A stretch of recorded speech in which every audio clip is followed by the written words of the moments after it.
Ma chérie, s'il y a trop de problèmes dans ton couple et que tu veux quitter là, il faut quitter. Mais ne quitte jamais ton mari parce qu'un autre homme est dans l'ombre, en train de te convaincre, en train de te faire comprendre qu'il n'est pas comme ton mari, en train de te signaler que oui, dès que tu divorces aujourd'hui, je vais t'épouser demain, en train de te dire que non, non, non, tu perds beaucoup de temps avec cet homme-là, moi je t'aime plus que tout, ton mari ne te mérite pas, tu es la plus belle femme.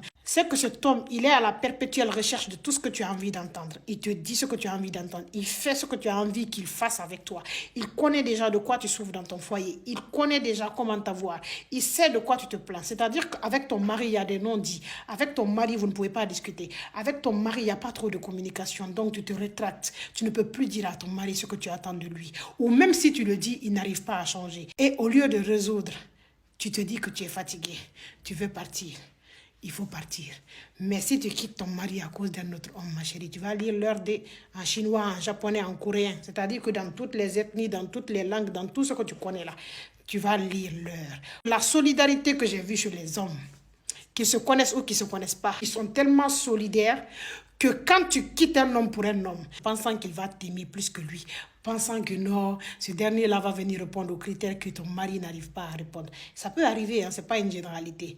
Mais ma chérie, cet homme-là, c'est soit il t'épousera jamais quand tu vas divorcer, il va te faire tourner, tourner, tourner comme ça, rouler, rouler, rouler comme ça, pour au final te déposer comme ça, pas comme un bagage. Ou soit il t'épouse, mais il te rappelle de ton histoire toute ta vie. Chaque fois que vous aurez le moindre problème, il va te dire, c'est à cause de ça que tu ne t'entendais pas avec ton mari.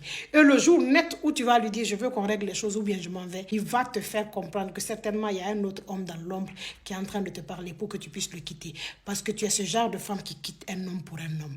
On ne quitte pas un homme pour un homme. Bien entendu, ce mari que tu es en train de rejeter aujourd'hui, que tu traites de tout, certainement il a des imperfections, certainement il a des problèmes, certainement il est têtu. Mais c'est ce dernier aussi qui vit avec toi. C'est ce dernier qui connaît tes défauts. C'est ce dernier qui te supporte matin, midi, soir. Est-ce que l'autre, tu as une fois vécu avec lui pour savoir s'il peut te supporter? Est-ce que tu connais ses défauts?